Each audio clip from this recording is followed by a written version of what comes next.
can you come get me? Abused waitress calls the Mafia boss after her ex breaks her arm. The phone trembled in Emma's bloodstained hands. Her broken arm screamed with every breath, but the pain was nothing compared to the terror hammering in her chest.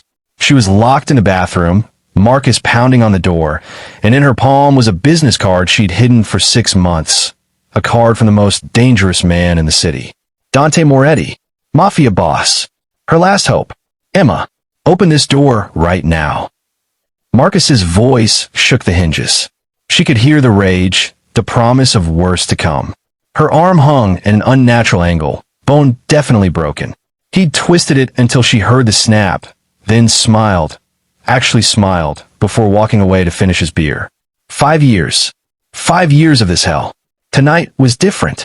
Tonight she was done praying for miracles. Her fingers shook as she pulled out the card. Simple. Black. Gold lettering. A phone number.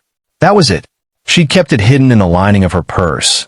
Moved it every time Marcus got suspicious. Protected it like a secret weapon she never thought she'd use. Before we dive into this story, smash that subscribe button, like, and comment. The bathroom door rattled violently.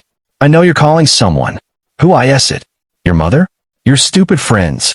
Emma had no friends left. Marcus had made sure of that. Isolated her. Controlled her. Turned her into a ghost in her own life. She dialed with her good hand. 1 ring. 2 rings. What was she doing? Dante Moretti didn't know her. They'd met once. She was waitressing at Carmelo's, the upscale restaurant downtown. She'd been nervous, new, and when she brought his table their wine, her hand shook so badly she spilled some on the white tablecloth. She'd frozen, terrified. She knew who he was. Everyone did. The Moretti name was whispered in fear across the city. But he just smiled. Not the cold smile she'd expected. Something kind. It's fine, he'd said. Accidents happen. His associates had laughed it off, but Dante had looked at her, really looked at her. And later, when he paid, he'd left his card. If you ever need anything. She'd stare at those words 1,000 times since. What could the head of the Moretti crime family possibly offer her? And at what cost? Hello.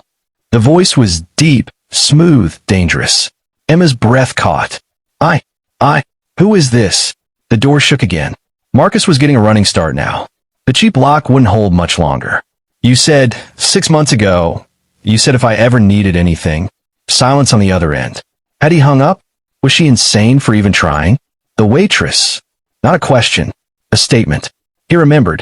Emma. She almost sobbed. He knew her name. She'd never told him her name. Where are you? His voice had changed. Sharp now, focused. She could hear movement on his end, the sound of a car door. My apartment. 247 Riverside, Unit 4B. Please, I can't, my arm. He broke my... Crash. The door splintered. Marcus's fist came through, reaching for the lock. Who are you talking to? Emma screamed, dropping the phone, scrambling backward into the bathtub. Her broken arm hit the porcelain and white-hot agony exploded through her body.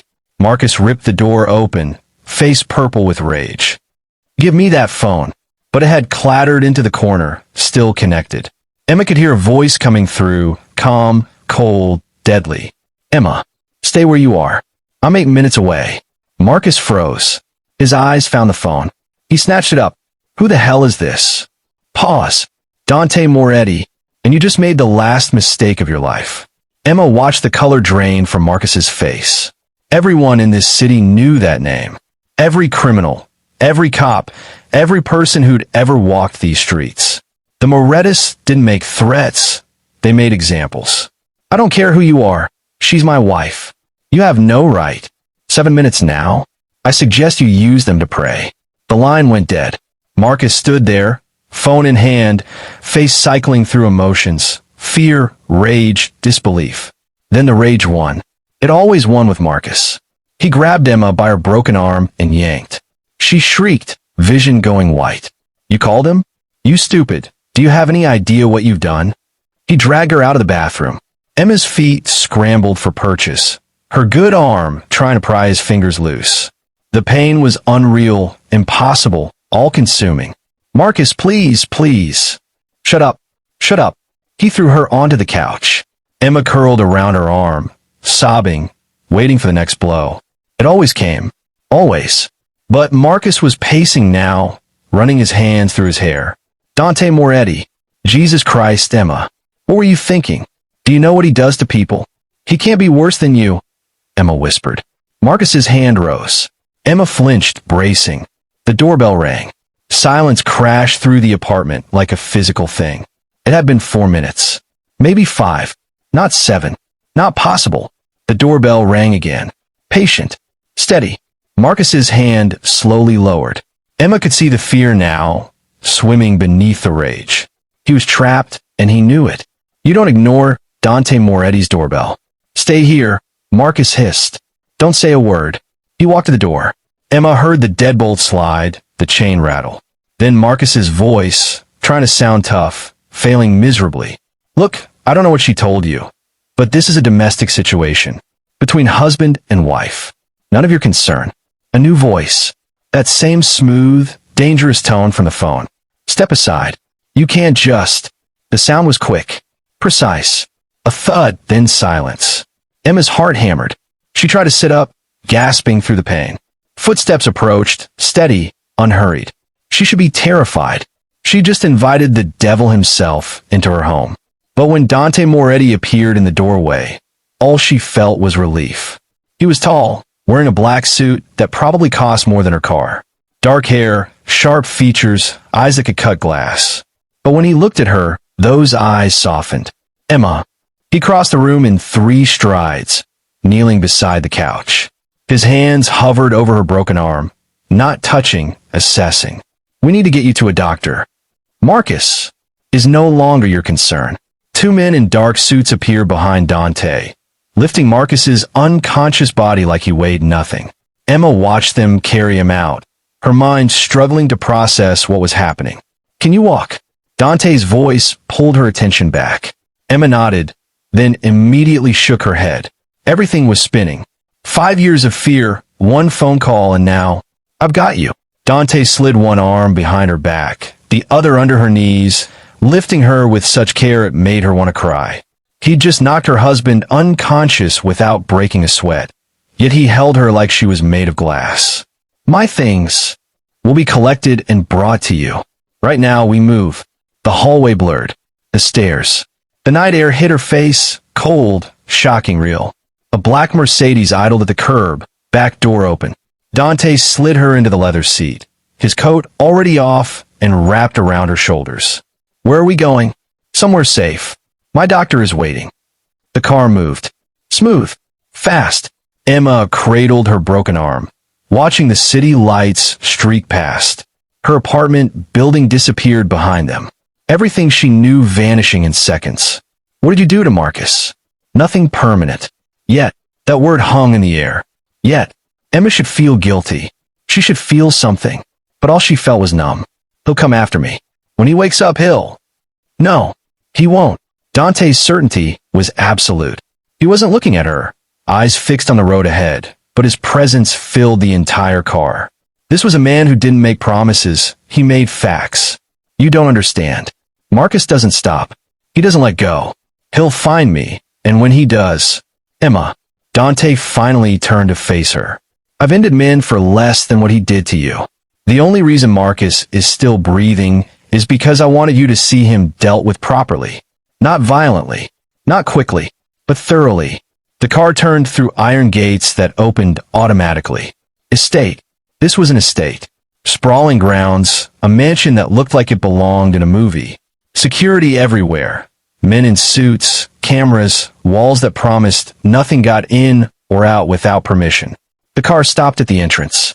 Dante was out first, opening her door, lifting her again before she could protest. The front doors opened and a woman appeared. Older, professional, kind eyes. Mr. Moretti, the doctor is in the East Wing. Thank you, Maria. Inside was wealth Emma couldn't comprehend. Marble floors, crystal chandeliers, artwork that probably cost more than she'd make in a lifetime. But Dante didn't stop to show off. He moved through hallways with purpose until they reached a bedroom. Not his bedroom. Emma could tell. This was a guest suite, prepared for her. Cream-colored walls, soft lighting, a massive bed with silk sheets, and standing beside it, a gray-haired man with a medical bag.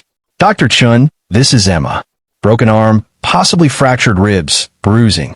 The doctor nodded, professional and unsurprised. How many times had he done this? How many broken people had Dante Moretti brought to him? I'll leave you to examine her. Maria will get you anything you need. Dante set Emma down on the bed, and for the first time since he arrived, she saw something in his face. Anger. Not at her. For her. His jaw was tight, his hands flexing like he wanted to hit something. Thank you, Emma whispered. He paused at the door. Rest. We'll talk tomorrow. Then he was gone, and Emma was alone with the doctor. Dr. Chun worked efficiently. X-rays with a portable machine.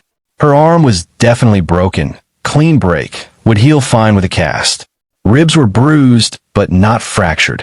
He cataloged every injury with clinical precision, but his eyes were gentle. You're safe here, he said while wrapping her cast. Mr. Moretti doesn't bring people here lightly. What does that mean? It means you matter to him. And people who matter to Dante Moretti are untouchable.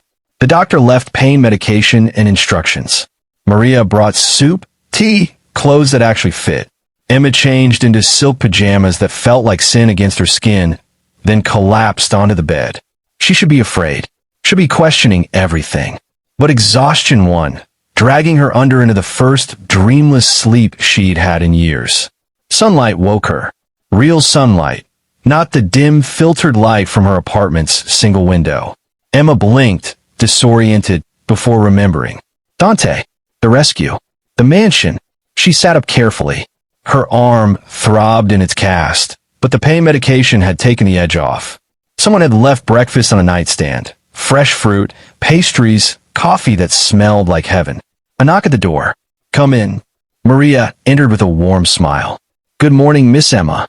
How are you feeling? Confused. Grateful. Terrified. Take your pick. All normal reactions. Mr. Moretti asked me to tell you he'll check on you this afternoon. He had business this morning. Business. Emma wondered what that meant for a man like Dante Moretti. I don't have my phone. Mr. Moretti had it destroyed. Security precaution. If you need to contact anyone, I can arrange it. Who would she contact? Her mother lived 3 states away, and they barely spoke. Her friends, Marcus had driven them all away years ago. She was alone. No, not alone. Protected. There was a difference. Emma spent the morning exploring the guest wing. Bathroom with a tub big enough to swim in. Walk-in closet stocked with clothes in her size. Private balcony overlooking gardens that looked professionally maintained. This wasn't just a guest room. It was a sanctuary. She found herself crying. Not from pain or fear, but relief. She was out. She was safe. She'd actually escaped. Afternoon came. Emma was on the balcony, watching birds in the garden, when she heard shouting. Distant, but unmistakable. Rage-filled. Familiar.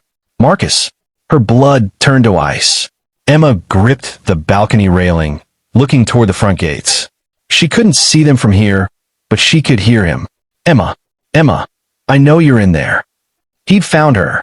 Somehow, impossibly, he tracked her down.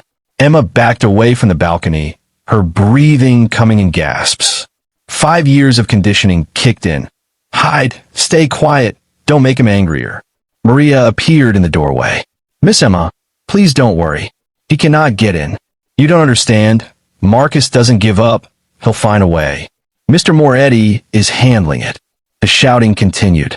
Threats. Promises of what he'd do when he got his hands on her. Emma sank onto the bed, shaking. She'd been stupid to think one night would solve everything. Marcus owned her. He'd told her that 1,000 times. No one leaves me, Emma. You're mine. Hours passed. The shouting finally stopped. Emma sat frozen, waiting for Marcus to burst through the door. But he never came. Evening fell. A knock. Dante entered, and Emma could see the cold fury in his eyes. He's gone. For how long? Forever. Emma stood. You did you kill him? No. Though I wanted to. Dante moved to the window, hands in his pockets. I let him scream. Let him rage. Let him show everyone exactly what kind of man he is. Then I had my lawyers serve him with divorce papers, a restraining order, and documentation of every injury you've suffered in the past 5 years. How do you have? I have resources. Medical records can be pulled. Witnesses found. Your neighbor, Mrs. Chun? She heard you screaming 3 dozen times. Never called police because Marcus threatened her. She'll testify. Emma's legs gave out. She sat hard on the bed. He'll fight it. Let him try. Dante finally looked at her. Tomorrow, Marcus learns what happens when you cross me. Tonight, you rest. He moved toward the door. Dante, why are you doing this? He stopped. Long pause. Because 6 months ago, I saw a woman trying to be invisible, apologizing for existing. And I knew that look. I grew up watching my mother wear that same look every day until the day she finally had enough and left. I was 10. She took me with her, and we survived because someone helped us when we had nothing. I swore I'd do the same if I ever had the power. He left without waiting for a response. Emma sat in the darkness, cradling her cast, processing everything. Dante Moretti, the monster of the city, had a mother who'd been abused, had been that scared child watching his mother suffer. And now he was saving Emma. Tomorrow, Marcus would learn. But tonight, Emma finally breathed. Dawn broke, and Emma was already awake. She hadn't slept much. Every sound made her jump, convinced Marcus had somehow gotten through the gates. But morning came quiet, peaceful, and she was still safe. Maria brought breakfast and news. Mr. Moretti asks if you'd like to watch. He said you deserve to see Marcus answer for what he's done. Emma's stomach twisted. Watch what? The meeting. Mr. Moretti is handling your husband today. 20 minutes later, Emma sat in a security room, screen showing multiple camera angles of a warehouse across the city. Maria sat beside her, a silent presence of support. You don't have to watch if it's too much, Maria said softly. But Emma needed to see, needed to know Marcus couldn't hurt her anymore. The warehouse door opened. Marcus walked in, flanked by 2 men in suits. He looked rough, bruised face, wrinkled clothes, the arrogance still there but cracking at the edges. Then Dante appeared from the shadows. Even through the screen, Emma could feel his presence. He moved like a predator, every step controlled, calculated. Marcus tried to puff up, act tough, but Emma could see the fear in her husband's eyes. You wanted to talk? Marcus's voice came through the speakers. Fine. Let's talk about you kidnapping my wife. Kidnapping. Dante's voice was ice. Interesting word choice. She's legally my wife. You had no right. Sit down. The command was quiet but absolute. Marcus hesitated, then sat in the metal chair one of Dante's men pushed behind him. His bravado was crumbling fast. Dante circled him slowly. Let's talk about rights, Marcus. Did you have the right to break Emma's arm? To isolate her from her family? To make her afraid to exist in her own home? That's between me and my wife. She's not your wife anymore. Dante dropped a folder on the table. Papers spilled out. Marcus grabbed them, his face going pale as he read. Divorce papers? You can't just. She has to agree. She already signed them. Last night, while you were screaming at my gates like a rabid dog. Emma's breath caught. She didn't remember signing anything. Then she realized Dante had probably forged her signature. Illegal, yes, but she didn't care. Marcus shot to his feet. This is illegal. I'll fight this. I'll take everything from her. Dante's hand shot out, gripping Marcus's shoulder and slamming him back into the chair. The movement was so fast, so violent. Marcus yelped. You'll do nothing. Because if you do, I'll release these. Another folder. This one thicker. Dante opened it, spreading photos across the table. Emma couldn't see them clearly on the screen, but she watched Marcus's face drain of color. What? Where did you get these? Does it matter? Embezzlement from your company. 3 years of skimming off the top. Your boss doesn't know yet. Neither do the police. But they will, Marcus, unless you disappear. You're blackmailing me? I'm giving you a choice. Sign the divorce papers. Leave the city. Never contact Emma again. Or, I hand everything over to the authorities and you spend the next decade in prison. Marcus was shaking now. Emma knew that shake. It was the same one she'd had for 5 years. Fear. Pure, undiluted fear. You can't do this. I already have. Dante pulled out another stack of papers. Your apartment lease? Terminated this morning. Your bank accounts? Frozen pending investigation. Your job? Called in sick for you. Indefinitely. You're insane. You can't just erase someone's life. Watch me. The words were so cold, so final. Emma felt something break inside her chest. Not fear, but something else. Wonder. Someone was actually protecting her. Actually making Marcus pay. Marcus grabbed the papers, hands shaking so badly he could barely hold them. What if I refuse? What if I go to the cops and tell them everything? Dante leaned down, face inches from Marcus's. Then you'll learn why people fear the Moretti name. I've been civil. Marcus, I've been patient. I'll let you keep breathing. But if you push me, if you even think about Emma again, I will make you disappear in ways that will have cops searching for decades without finding a trace. Silence. Heavy, suffocating silence. And before you think about running to the media or making this public, know that I own half the judges in this city and most of the police force. You have no moves left. You lost the moment Emma called me. Marcus was crying now, actual tears streaming down his face. Emma had never seen him cry. He'd made her cry thousands of times, but never once had he shown this kind of vulnerability. I loved her, Marcus whispered. Dante's laugh was sharp, cruel. You don't know what love is. Love doesn't leave bruises. Love doesn't break bones. Love doesn't make someone afraid to breathe. He straightened up, buttoning his suit jacket. You have 60 seconds to sign those papers. After that, my offer expires and you deal with the police instead. Marcus grabbed a pen with shaking hands.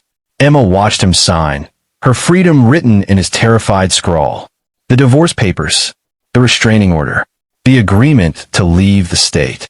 Where am I supposed to go? Not my problem. You have family in Ohio, don't you? I suggest you start there. You leave tomorrow morning. My men will escort you to the state line to make sure you don't get lost. Marcus stood on shaking legs. Can I at least say goodbye to Emma? No. She's my wife. She was your victim, and she never wants to see you again. Dante nodded to his men. They grabbed Marcus by the arms, dragging him toward the door. He struggled weakly, shouting, Emma, Emma, please. I'm sorry. I didn't mean it won't happen again, please. The same words. The same promises he'd made 100 times before. Emma had believed them once. She thought he could change, that her love could save him. But watching him now, broken and begging, she felt nothing. No pity, no anger, just emptiness. The screen went dark as Marcus was removed from the warehouse. Emma sat in silence, processing everything. Maria touched her hand gently. It's over. He's gone. Just like that. Just like that. The door opened. Dante entered, still in his suit, looking completely composed.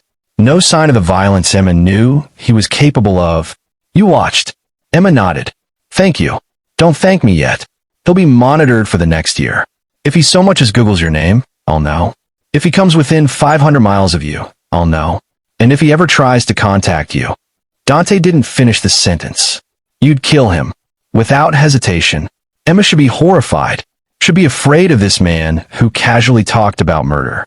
But all she felt was safe. What now? Dante sat across from her.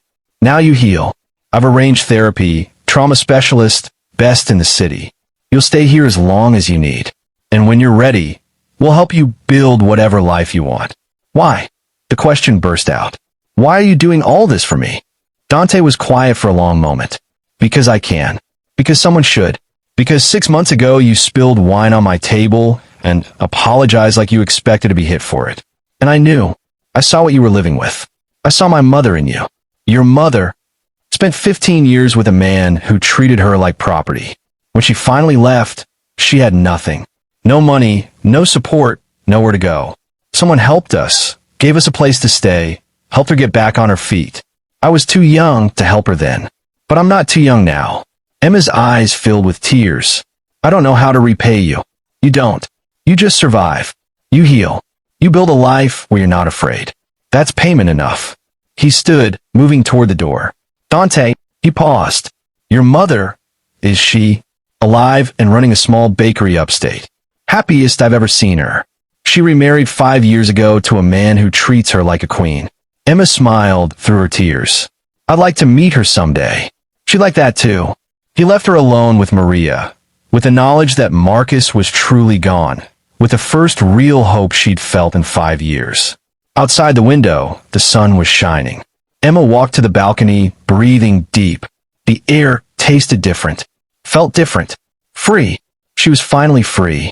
Weeks turned into months, and Emma found herself settling into a routine she never thought possible. Therapy twice a week with Dr. Sarah Mitchell, a woman who specialized in domestic violence survivors. The sessions were brutal, unpacking 5 years of trauma, recognizing patterns she'd normalized, understanding that none of it was her fault. But Dante was always there, not hovering, not controlling, just present. He'd check on her after therapy sessions, never asking what they discussed, just making sure she was okay. He'd join her for dinner sometimes, their conversations shifting from careful small talk to real discussions. Books, music, childhood memories that didn't hurt to recall. And somewhere in those quiet moments, Emma noticed something shifting. The way Dante looked at her. The way his voice softened when he said her name. The way he'd bring her favorite tea without being asked. Remember small details she'd mentioned weeks ago. Smile when she laughed at something ridiculous. He was falling for her. Maybe it had been from the start. And that terrified her more than Marcus ever had. 3 months after the warehouse confrontation, Emma was in the garden reading when Dante found her. He sat on the bench beside her, careful to leave space between them. Maria says you're looking at apartments. Emma closed her book. I can't stay here forever. You've done so much already. You can stay as long as you want. That's not what I'm saying, he paused. But I understand wanting your own space. Your own life. I need to stand on my own feet. Dr. Mitchell says it's important for my recovery. To prove to myself that I can survive independently. You're already surviving. You're thriving. Emma looked at him, really looked at him. Dante Moretti, the man the city feared, sitting in dappled sunlight, looking almost vulnerable. His walls were down around her now. She'd seen glimpses of the real person beneath the reputation. The man who called his mother every Sunday, who donated anonymously to women's shelters, who'd taken in a broken stranger because he couldn't stand by and do nothing. Dante, can I ask you something? Anything. Why haven't you? Emma struggled for words. You've been nothing but respectful. Kept your distance. But I see how you look at me sometimes. His jaw tightened. Caught. Because you need time. Because the last thing you need is another man trying to control your choices. Because he stood, pacing. Because I care about you too much to rush you into something you're not ready for. There it was. Out in the open. Emma's chest tightened. Panic rising. Dante, I can't. I know. I'm not asking you to. He turned to face her. I'm just being honest. You asked, so I'm telling you. Yes, I have feelings for you. Yes, I'd like to explore what this could be. But only if and when you're ready. And if that's never, I'll accept that too. Emma stood on shaking legs. Every instinct screamed at her to run. Relationships meant pain, meant control, meant losing herself again. I don't know if I'll ever be ready. Marcus broke something in me, and I don't know if it can be fixed. It can. It will. With time. But what if it doesn't? What if I'm too damaged? Stop. Dante crossed to her, close but not touching. You're not damaged. You're healing. There's a difference. Tears spilled down Emma's cheeks. I'm afraid. I'm so afraid of letting someone in again. Of giving someone that power over me. Love isn't power over someone. It's power with someone. It's choosing each other every day, respecting boundaries, celebrating growth. What you had with Marcus wasn't love. It was captivity. Emma sobbed. Dante's arms opened in invitation, but he didn't grab her, didn't force it. She had to choose. And God help her. She stepped into his embrace. He held her while she cried, one hand stroking her hair, murmuring soft reassurances. This was different. This felt safe. But safe didn't mean she was ready. I need time, she whispered against his chest. Take all the time you need. I'm not going anywhere. For months in, Emma moved into her own apartment. Dante helped her move, his men carrying boxes, but he made sure she made every decision. Furniture, paint colors, neighborhood, all her choices. This is yours, he said as they stood in her empty living room. Your space. Your rules. I visit only when invited. Emma felt something crack open her chest. Freedom. Real, tangible freedom. She decorated slowly. Got a job at a bookstore, low stress, surrounded by stories, perfect for rebuilding confidence. Started a support group for domestic violence survivors with Dr. Mitchell's help. Watched her bank account grow with money she earned, not money controlled by someone else.